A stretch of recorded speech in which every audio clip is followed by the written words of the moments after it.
Bismillahirrahmanirrahim. Assalamualaikum warahmatullahi wabarakatuh. Alhamdulillahil qail huwal malikul haqqul mubin. Asyhadu an la ilaha illallah wahdahu la syarikalah. Lahul mulku wa lahul hamdu wa ma lana rabbun siwa. Allahumma shalli wa sallim wa barik ala nabiyyinal karim Muhammad ibni Abdillah wa ala alihi wa sahbihi ajma'in, amma ba'du. Ma'asyiral muslimin, kawan-kawan yang dirahmati oleh Allah Subhanahu wa taala. Syukur alhamdulillah, mari senantiasa kita aturkan kepada Allah Subhanahu wa taala atas segala nikmat dan karunia yang kita rasakan secara langsung ataupun tidak kita rasakan secara langsung. Salawat kepada baginda Nabi Muhammad sallallahu alaihi wasallam sebagai bentuk kecintaan seorang hamba kepada Nabi akhiruz zaman. Ma'asyiral muslimin, kawan-kawan yang dirahmati oleh Allah Subhanahu wa taala. Syukur alhamdulillah, Allah Subhanahu wa taala masih memberikan kita kesempatan di dalam bulan suci Ramadan, yang mana bulan suci Ramadan ini menjadi salah satu bulan yang ditunggu-tunggu oleh setiap orang yang beriman. Tentunya menunggu semua bentuk kesempatan amalan-amalan yang telah diberikan oleh Allah, dalam artian pelipat gandaan pahala, pelipat gandaan kebaikan yang kemudian tercatat di sisi Allah Subhanahu wa taala. Oleh karena itu, Ibnu Athaillah As-Sakandari mengatakan di dalam kitabnya Al-Hikam, ihalatukal a'mala ala wujudil faragh min ru'unatin nafsi. Menundanya sebuah amalan dalam rangka menunggu waktu luang. Menunda amalan karena mencari waktu yang luang merupakan sebuah tanda kebodohan jiwa. Ma'asyiral muslimin, dalam situasi pandemi COVID-19 yang kita alami hari ini, tentunya kita mempunyai waktu yang luang. Pada saat-saat waktu-waktu yang lalu kita merasa sempit, hari ini Allah memberikan kelapangan, keluangan waktu, maka tentunya kita harus menggunakan waktu yang telah diberikan oleh Allah Subhanahu wa taala.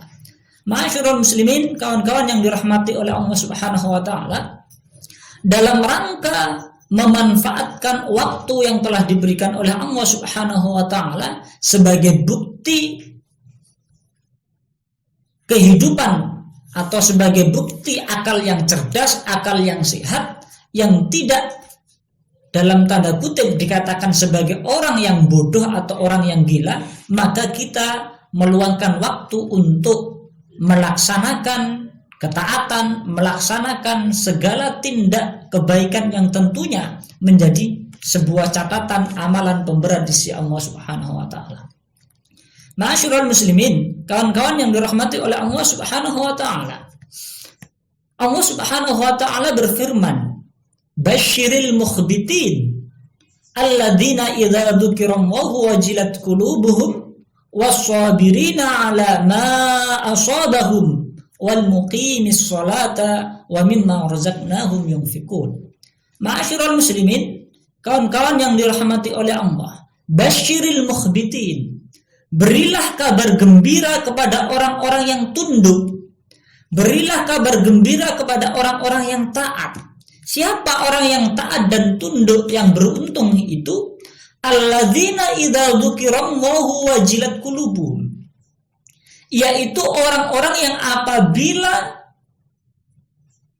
diingat nama Allah, wajilat qulubuhum, hatinya bergetar, hatinya mempunyai kecondongan, hatinya mempunyai kepedulian dan kepekaan. Wasabirina ala ma asabahum. Selanjutnya orang yang disebut tunduk dan taat itu, yang patuh itu adalah orang yang bersabar terhadap musibah yang telah diberikan oleh Allah Subhanahu wa taala. Wal muqimis sholata, dan senantiasa menegakkan sholat. Wa mimma razaqnahum yunfikun, dan senantiasa memberikan rizki, menginfakkan rizki yang telah diberikan oleh Allah Subhanahu wa ta'ala. Artinya ketika kita menengok pada ayat ini, Allah Subhanahu wa ta'ala mengatakan orang yang tunduk, yang patuh itu dalam 4 kategori. Yang pertama, orang yang ketika disebut nama Allah ia bergerak, tergerak hatinya.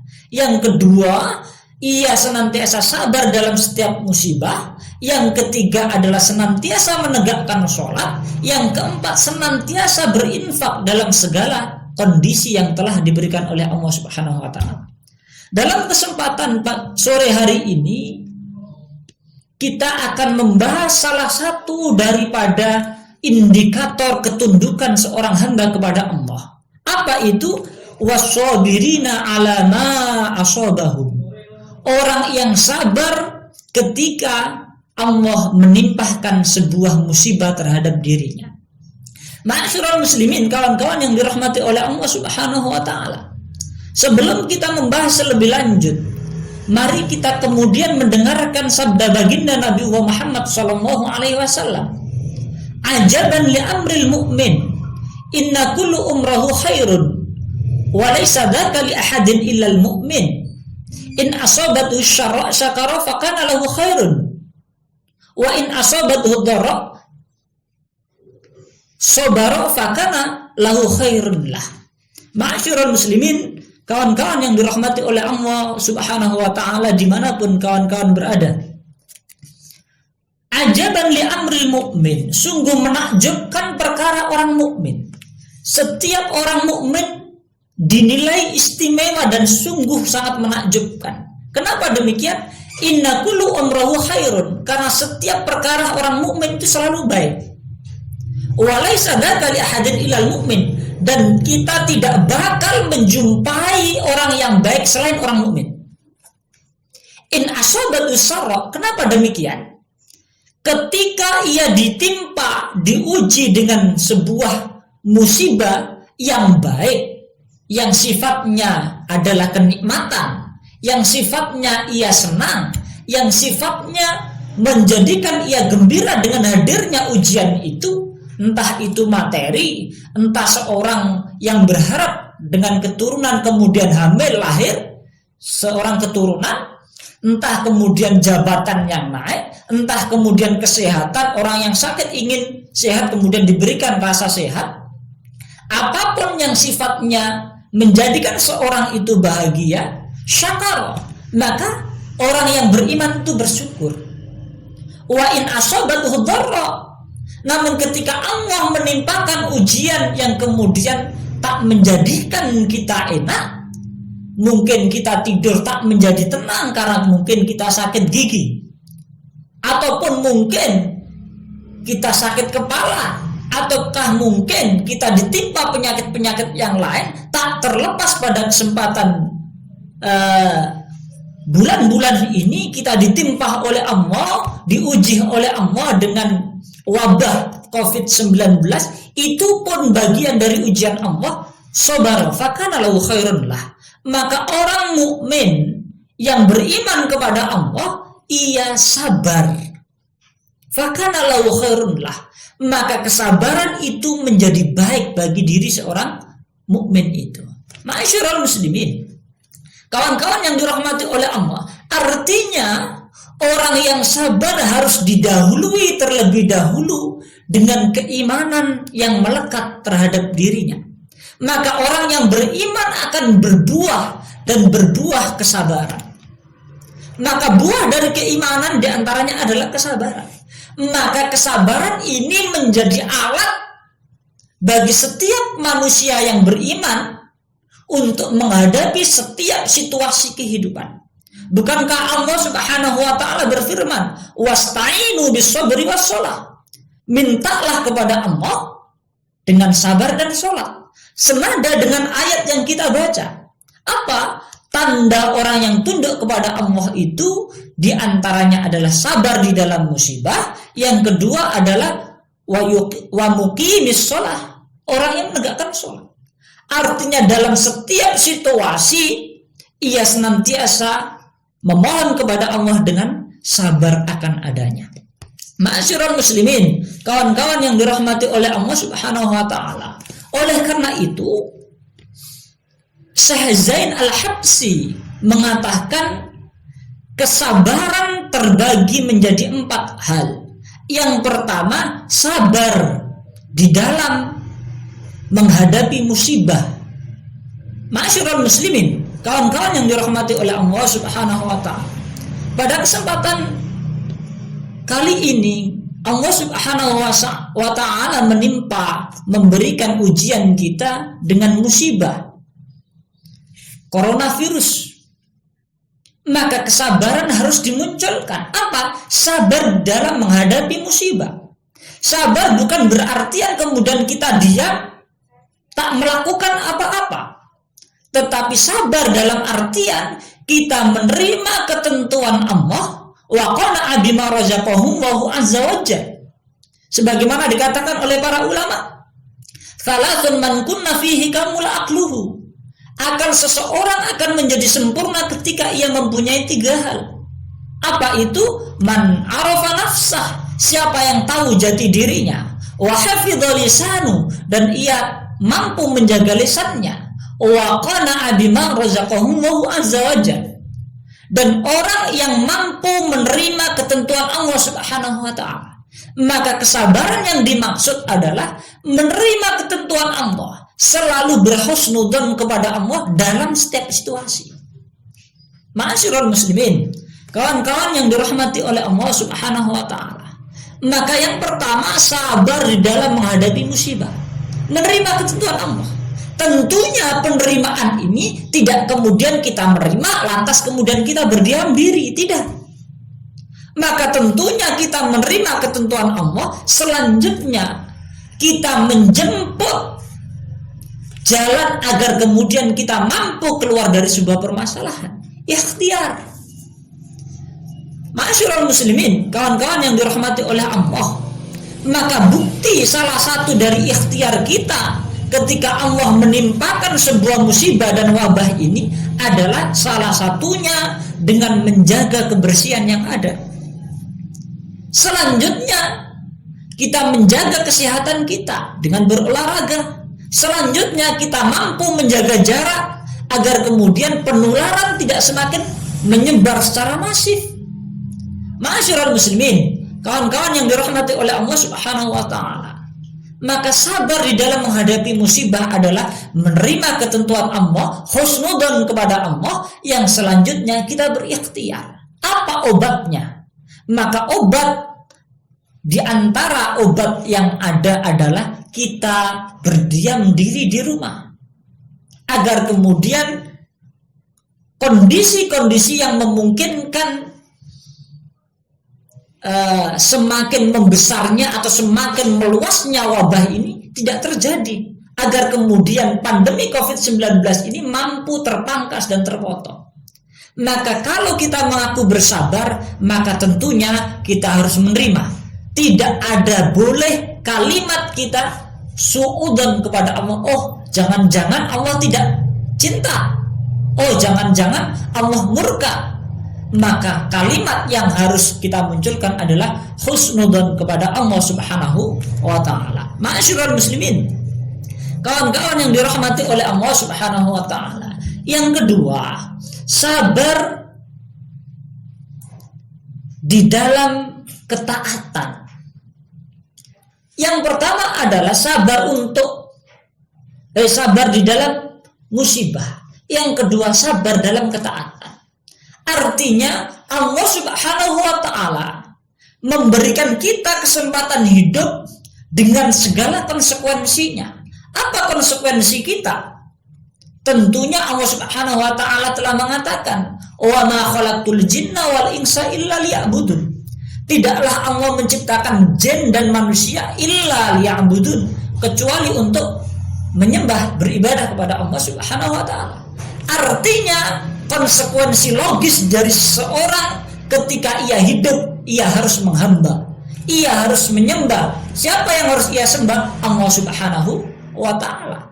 Artinya urusan ibadah menjadi urusan yang melekat ketika seseorang itu dikatakan hidup. Ma'asyiral muslimin, kawan-kawan yang dirahmati oleh Allah Subhanahu wa taala. Maka karena kita mempunyai tanggung jawab kewajiban untuk beribadah kepada Allah Subhanahu wa taala, maka tentunya di dalam menjalankan kewajiban ibadah kita, entah sholat, entah kita berhaji, entah menjalankan ibadah-ibadah yang lainnya, tentunya harus ada kesabaran di dalam menjalankan ketaatan. Kenapa demikian? Karena kita tahu, kita semua sudah paham bahwasannya kualitas keimanan seseorang itu ada kondisi pasang dan surut. Yazidu wa yanqus, kadangkala naik dan kadangkala turun. Maka bagaimana kita tetap taat? Pada Ramadan yang lalu mungkin kita rasakan ketika kita sholat tarawih di belakang imam di masjid. Ketika imam begitu lama, kadang-kadang di antara kita kemudian gelisah. Bahkan seringkali kemudian kita mengkode para imam dengan batuk, dengan kode-kode yang lainnya. Maka ketika orang taat di dalam ibadah, maka tenang, selesaikan tugasmu untuk menjalankan ibadah. Itu kalau kemudian kita berjamaah sebagaimana kondisi-kondisi yang lalu. Lah, lantas bagaimana? Hari ini kita harus taat, sabar di dalam ketaatan. Tetap menjalankan sunnah-sunnah yang telah dituntunkan baginda Nabi di dalam bulan suci Ramadan. Apa? Di antaranya sholat tarawih walaupun di rumah tetap kita jalankan. Taat. Sabar dalam ketaatan. Yang kedua, sudahkah kita menghabiskan Al-Quran? Sudahkah kita baca? Sudahkah kita telaah? Sudahkah kemudian kita amalkan? Tetap kita taat menjalankan itu walaupun tidak dilaksanakan di dalam masjid. Artinya dalam setiap situasi apapun situasinya, kita senantiasa menjalankan ketaatan karena semata-mata apa yang kita lakukan bukan karena makhluknya, tetapi karena Allah Subhanahu wa ta'ala. Bilal bin Sa'ad mengatakan,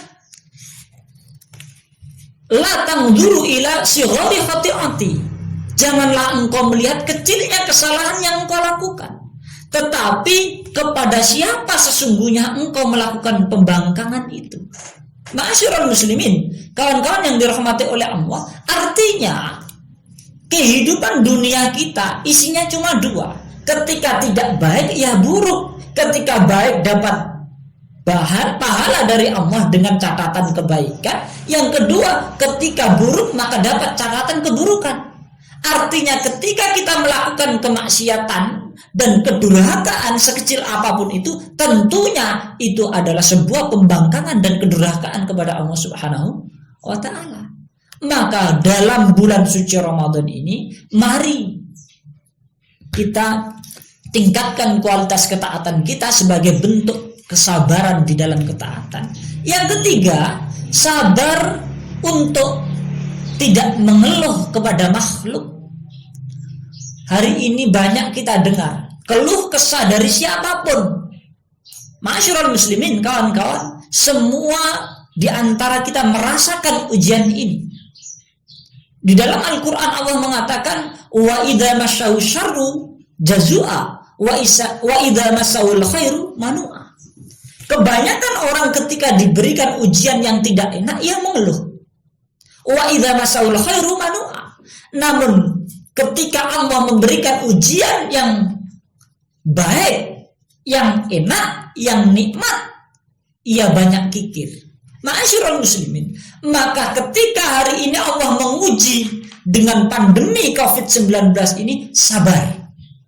Tentunya selanjutnya yang kita lakukan adalah berkeluh kesah kepada Allah, bukan kepada makhluknya terlebih dahulu, tetapi meminta kepada Allah terlebih dahulu agar kita diberikan ketenangan, kekuatan, selanjutnya kita mampu berpikir secara jernih. Kenapa? Karena kemudian kita sudah memasrahkan segala kondisi kepada Allah, tentunya pasrah dengan aturan yang telah ditentukan Allah. Apa aturan yang ditentukan Allah? Pasrahnya seseorang, tawakalnya seseorang, tentunya dengan ikhtiar yang ada. Ma'asyiral muslimin, kawan-kawan yang dirahmati oleh Allah Subhanahu wa ta'ala, sabar di dalam musibah, sabar di dalam ketaatan, sabar di dalam tidak mengeluh kepada makhluk. Selanjutnya yang keempat adalah sabar di dalam kemaksiatan. Jangan-jangan kemudian kita tetap dan masih menjalankan kemaksiatan di dalam bulan suci Ramadan ini. Maka ketika kita hendak ataupun ingin melakukan kemaksiatan, tahan. Maka menahan kemaksiatan itu adalah bagian dari kesabaran di sisi Allah Subhanahu wa ta'ala. Ma'asyiral muslimin, kawan-kawan yang dirahmati oleh Allah Subhanahu wa ta'ala,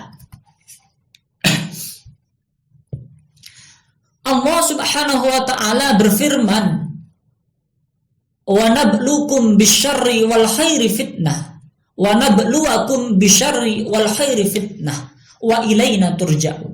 Dan kami Allah akan menguji engkau dengan sebuah syar, keburukan, wal khairi dan kebaikan, fitnah sebagai ujian.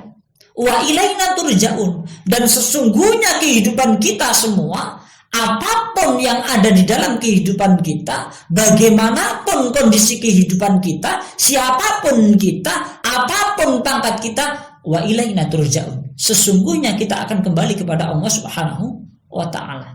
Artinya, ujian apapun yang kita hadapi, terima dengan segala ketentuan yang ada.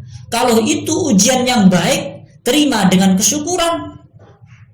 Qul alhamdulillah. Kalaupun itu ujian yang tak mengasihkan, yang memberatkan, terima dengan segala kesabaran yang ada.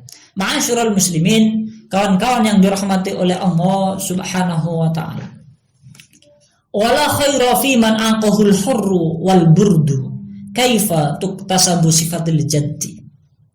Tidaklah seseorang itu memperoleh kebaikan di dalam setiap urusannya ketika kondisi panas yang menyengat dirinya ia jadikan alasan, ketika kondisi dingin yang menusuk ke dalam tulangnya ia jadikan alasan.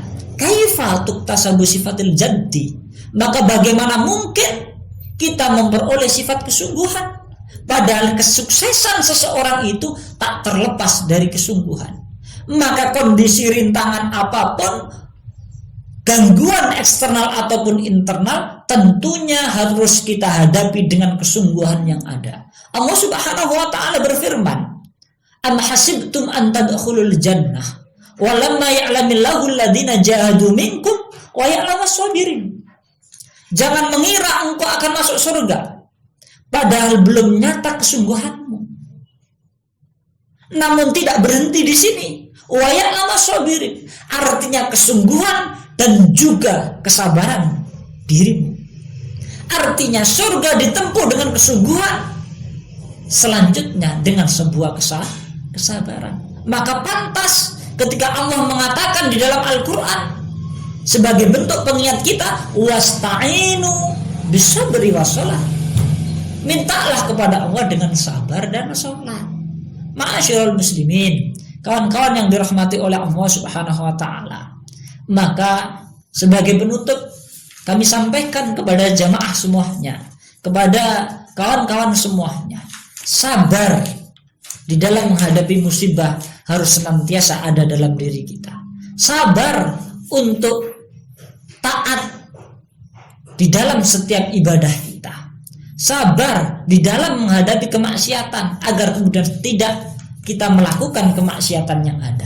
Yang keempat, sabar untuk tidak lebih dahulu mengeluh kepada makhluk, tetapi kita memohon, meminta kepada Allah Subhanahu wa ta'ala.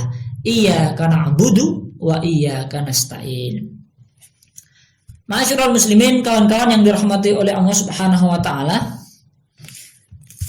ada beberapa pertanyaan yang disampaikan kepada kami. Saya bacakan pertanyaan ini. Ustaz, apakah musibah COVID-19 ini adalah termasuk tanda-tanda kiamat?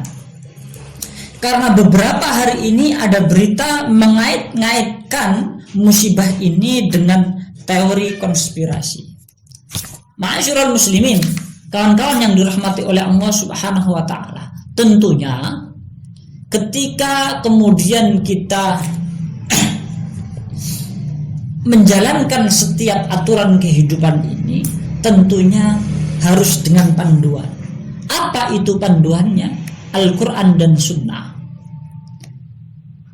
Sebagian ulama mengatakan minal ajaibi wal ajaibu jummah yakrubad dalilu wa ma ilahi wusul kal aishi fil baida'i yaktuluha dhama wal ma'u fawqa duhuriha mahmul.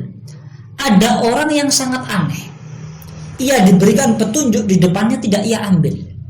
Maka orang yang aneh ini seperti onta yang mati di padang pasir, mati kehausan, padahal air persis ada di punggungnya. Artinya ketika onta mempunyai air di punuknya, ia habis minum. Dan ketika onta habis minum, tentunya ia mati bukan dalam kehausan tentunya. Seharusnya ia mati dalam kondisi kekenyangan air. Tetapi kenapa bisa demikian?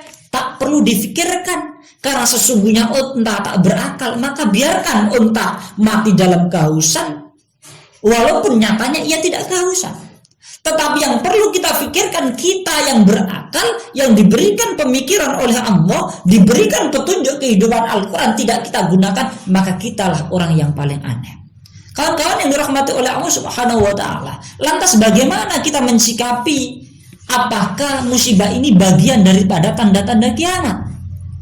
Di dalam hadis dalam Al-Quran disampaikan bahwasanya tanda-tanda kiamat diantaranya adalah banyaknya musibah-musibah yang terjadi, banyaknya gempa-gempa yang terjadi.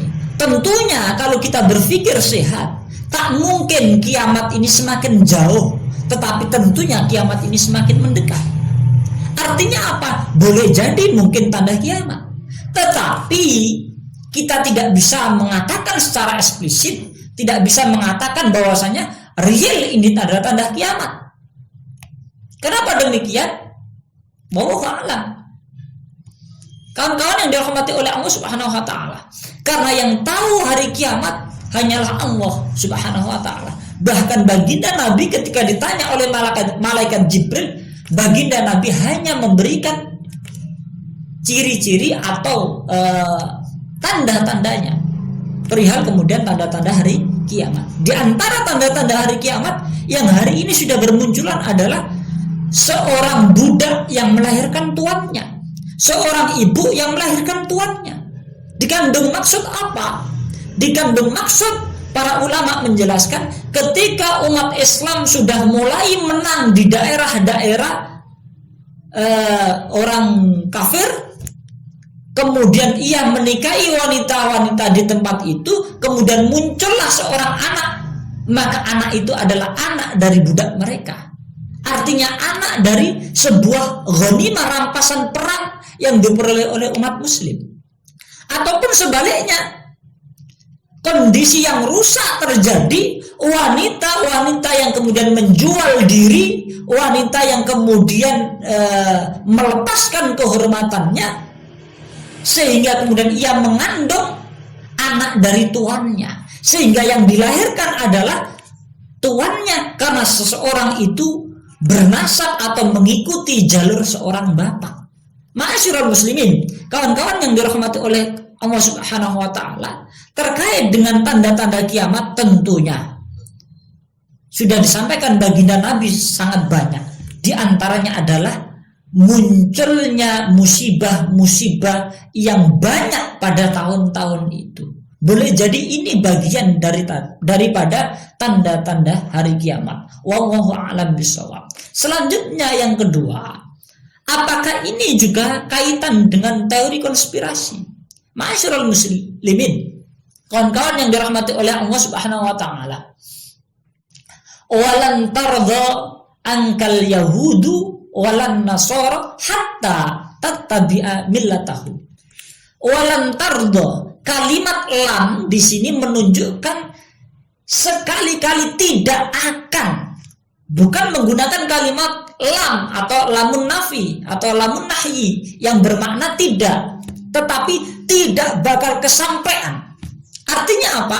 Orang Yahudi dan Nasrani tidak bakal ridho dengan kita umat Islam dimanapun kita, sampai kemudian kita mengikuti apa yang ia inginkan.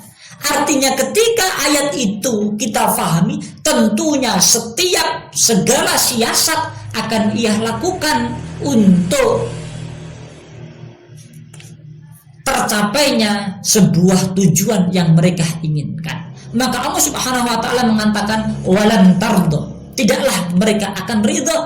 Siapa? Orang Yahudi dan Nasrani. Hatta sampai kita orang yang muslim, yang beriman, tattabi'a millatahu, mengikuti millah mereka, mengikuti agama mereka, dalam artian murtad ataupun kita merusak agama kita sendiri. Ma'asyiral muslimin, kawan-kawan yang dirahmati oleh Allah Subhanahu wa taala, wallahu a'lam bishawab. Sekali lagi kami haturkan, kami sampaikan kepada kawan-kawan semuanya, sabar mari senantiasa kita tingkatkan. Ya ayyuhalladzina amanu sabiru wasabiru warabitu. Wahai orang-orang yang beriman, tingkatkan kesabaranmu dan tingkatkan lagi kesabaranmu, dan senantiasa berjaga-jagalah di bentengmu. Artinya apa?